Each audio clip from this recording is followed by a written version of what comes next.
over the past year or so, the traditional CVE system is kind of collapsing in itself. So CVEs are common vulnerabilities and exposures, and you've probably seen a page like this before. This is the CVE for Log4j, a very serious vulnerability from a couple of years back. And basically these exist to catalog vulnerabilities and make customers aware that there is some sort of vulnerability in their product, so that then either they can go and fix it themselves, or the person who gives them that product can go and fix it, and the user can go and install the patches. In a world where everybody agrees on what a vulnerability is, and in a world where everybody is using the system in a genuine way, this is a really good system. The problem, though, is we live in the real world, and sometimes that may not be the case.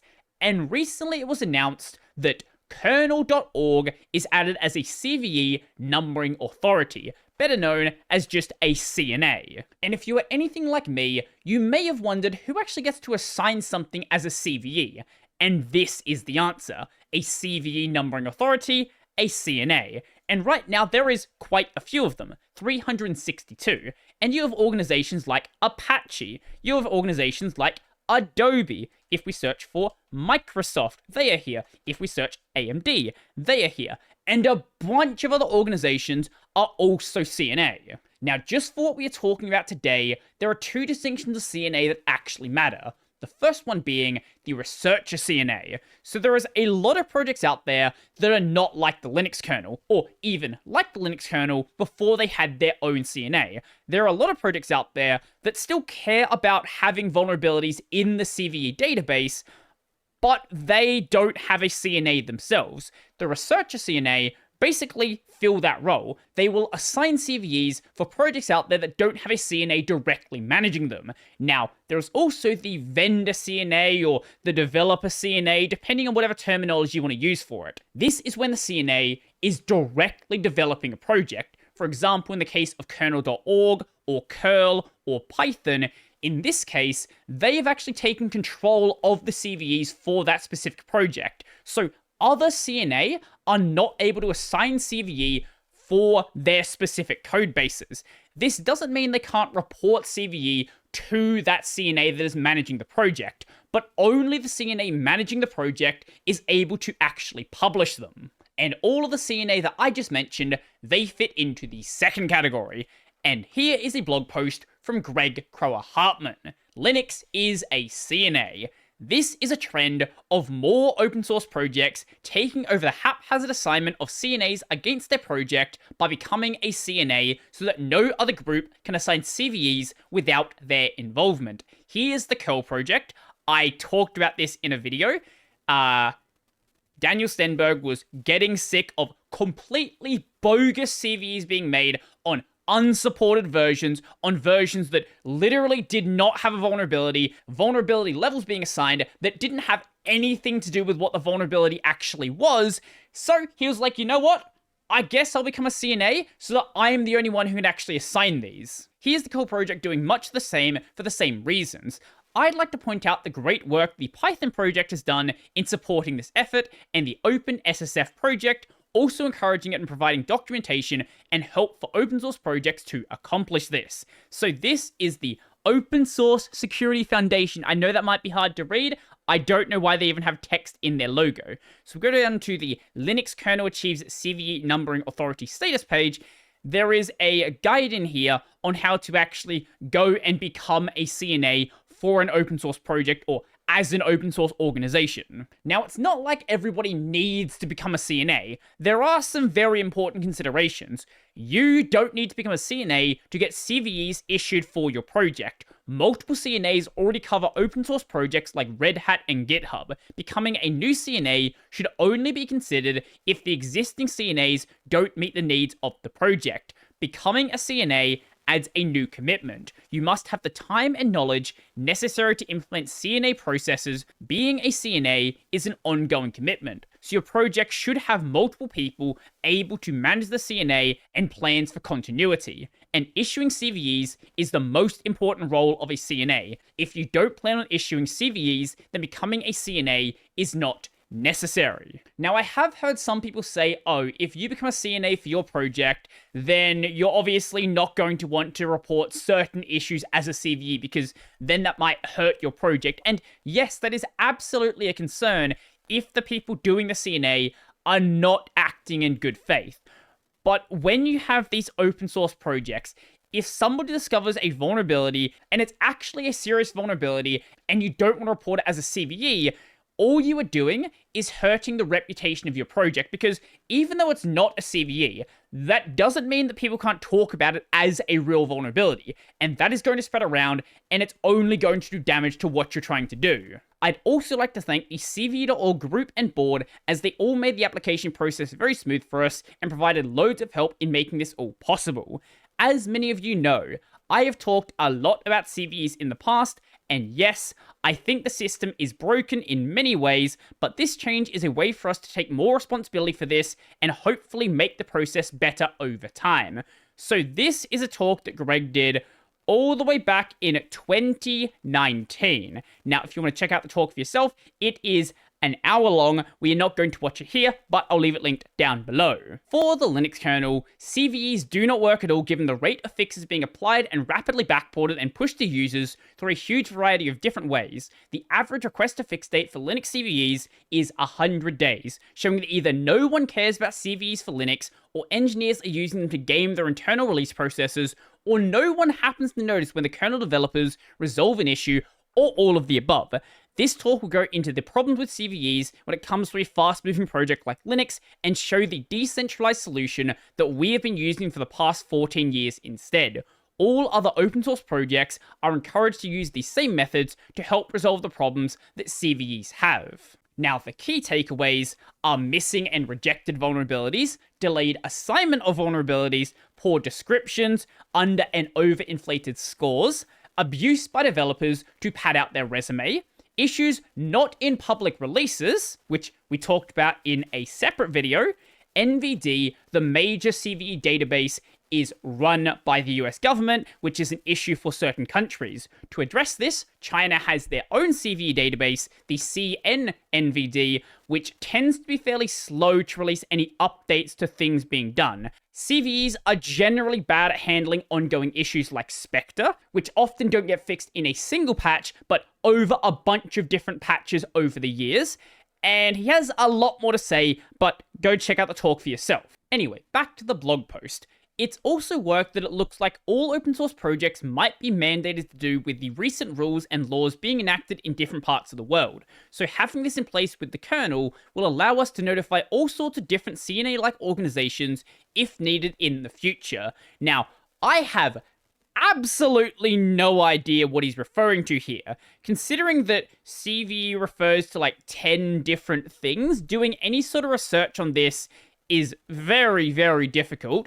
But if somebody happens to know what exactly he could be referring to here, please let me know down below. Maybe it has to do with like different tensions between different countries where you don't want to report things to a US database, for example. But if there's a bit more to it, I'll pin it down below if you mention it. Going forward, you can find all of our allocated CVEs on this mailing list, and subscribe to it if you want to get them all in your inbox automatically. A Git repo of them can also be found here. But note, the structure of the repo will change over time as we learn and manage the processes better over time. So don't count on anything being set in stone in the Git tree for a while. So this right here is the mailing list, and there actually is quite a bit in here already. Right now it's testing stuff, but it is in here. Also, we have this as well. Honestly, this already feels better than what was being done before, because if there is a CVE, they can then have a list of patches that are very clearly attached to that specific vulnerability, and if something needs to be reopened in the future, they can very easily do so, and they don't have to worry about just random things being assigned that they didn't have any plans to deal with anyway because they weren't supporting that version. Honestly, at least with what I'm seeing right now, I think it might work out well. Now, it's important to remember, it's not like Greg is just going to be sitting here all day looking for vulnerabilities in the kernel and getting absolutely nothing else done. So you can see the documentation of the reporting process available over in this patch. The Linux kernel project now has the ability to assign CVEs to fixed issues, so document the process and how individual developers can get a CVE if one is not automatically assigned for their fixes. Now, there were 2 prior versions of this, but they had various spelling mistakes and grammatical issues, so V3 is now the version they are going with. Over time, their usefulness, CVEs, has declined with regards to the kernel project, and CVE numbers were often assigned in inappropriate ways and for inappropriate reasons. Because of this, the kernel development community has tended to avoid them. However, the combination of continuing pressure to assign CVEs and other forms of security identifiers and ongoing abuses by community members outside the kernel community has made it clear that the kernel community should have control over those assignments. For example, padding out your resume by having a CVE that you've assigned. If you don't think that's actually happening, go follow Daniel Stenberg's Mastodon. There are multiple occasions where somebody has reported a bug to his project and the bug report was AI generated. Now, that is an extreme example of doing that, but he's also had cases where there are CVEs assigned for issues that didn't exist in the project and weren't in versions that are supported or in some cases ever were supported. So this is going to be the process. As part of the normal stable release process, kernel changes that are potentially security issues are identified by the developers responsible for CVE number assignments and have CVE numbers automatically assigned to them. These assignments are published on the Linux CVE announce mailing list as announcements on a frequent basis. That is the mailing list that we saw just before. Right now, it's just using test things, but this is where it is going to be. Note, due to the layer at which the Linux kernel is in a system, almost any bug might be exploitable to compromise the security of the kernel. If you have direct access to the memory and direct access to the hardware, yeah, if something breaks there, things are going to go really bad. But the possibility of exploitation is often not evident when the bug is fixed. Because of this, the CVE assignment team is overly cautious and assigns CVE numbers to any bug fix that they identify. This explains the seemingly large number of CVEs that are issued by the Linux kernel team. Now, that does mean there is going to be a lot of CVEs to sift through, and maybe that's going to overwhelm some downstreams. But it is probably better to err on the side of caution. I do agree here. With that being said, I do think they should at least try to see if it's actually serious or not. If 20 things need to align and all 20 of those things are entirely random, look, maybe there is a vulnerability that happens once every billion runs, but I don't think it's really that important then. If the CVE assignment team misses a specific fix that any user feels should have a CVE assigned to it, please email them at this email right here, and the team there will work with you on it. Note that no potential security issues should be sent to this alias. It is only for assignment of CVEs for fixes that are already in released kernel trees. If you feel you have found an unfixed security issue, please follow this document right here. Here I do have a bit of a disagreement. If something is an ongoing issue where they don't yet have a fix for it, a CVE is not going to be assigned. I understand why they're doing it, because they don't want to be bugged about not having a patch when they are literally working on a patch. But it is going to put people in a position where they are running a system that they know is vulnerable because they have a bug reported to it, but the users are unaware that there is actually a problem with that version. No CVEs will be automatically assigned for unfixed security issues in the Linux kernel. Assignment will only automatically happen after a fix is available and applied to a stable kernel tree, and it will be tracked that way by the git commit ID of the original fix. If anyone wishes to have a CVE assigned for an issue is resolved with a commit, please contact the kernel CVE team at this address here to get an identifier assigned from their batch of reserved identifiers. So you can get it assigned early, it's just generally not going to be done. No CVE will be assigned for any issue found in a version of the kernel that is not currently being actively supported by the stable/LTS kernel team. So if you find a vulnerability in, I don't know, 4.1, which is not being supported. Not our problem. Go away. Stop running an old kernel. The kernel's response to people running old unsupported kernels basically is don't, it's not our problem. Now, dispute of assigned CVEs. The authority to dispute or modify an assigned CVE for a specific kernel change lies solely with the maintainers of the relevant subsystem affected. This principle ensures a high degree of accuracy and accountability in vulnerability reporting.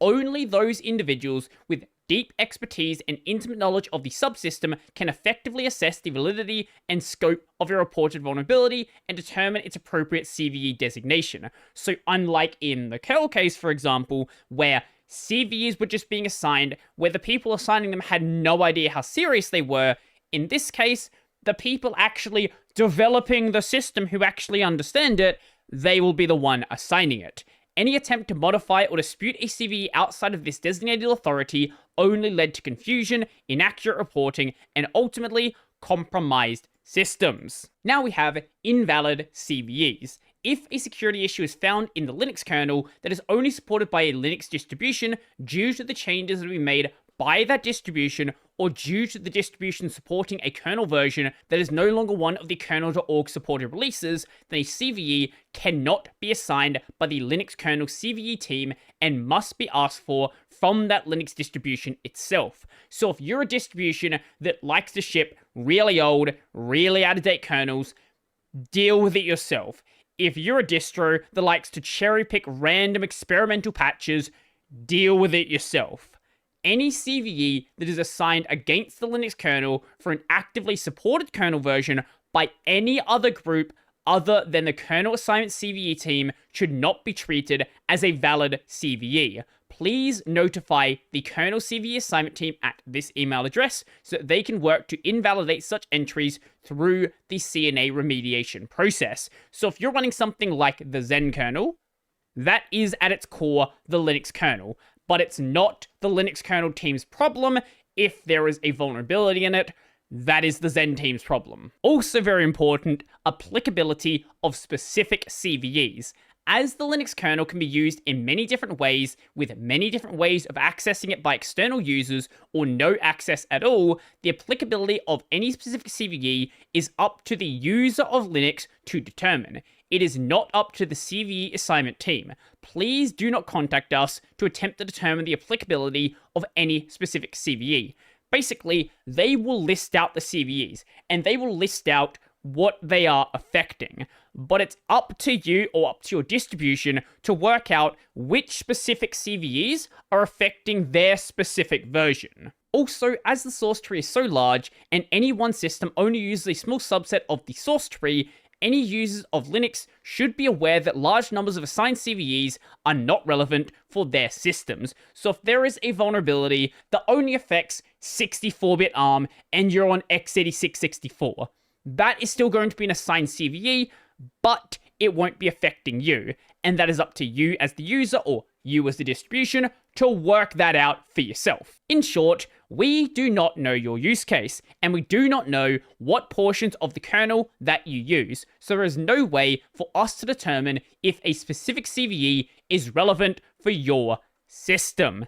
TLDR, learn to read, the documentation is there, work it out for yourself, we list out everything for you, and it's up to you to work out what affects you. And you know what?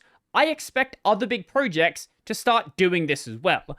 I am genuinely surprised it took the kernel this long, especially with curl doing it last year and Python doing it last year.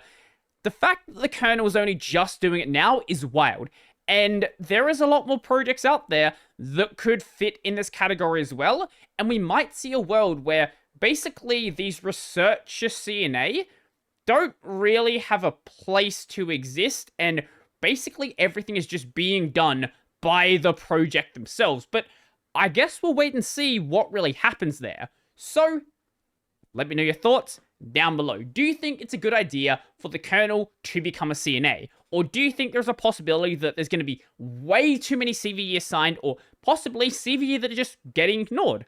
I would love to know. And if you liked the video, go like the video. If you really like the video and you want to become one of these amazing people over here. Check out the Patreon, Scribes, LiberaPay, linked in the description down below. That's going to be it for me, and I've got to run.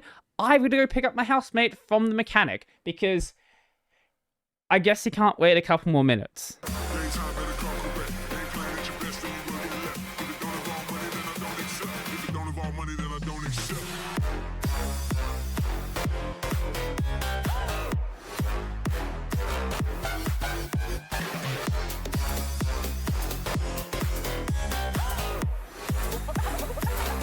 Something like this.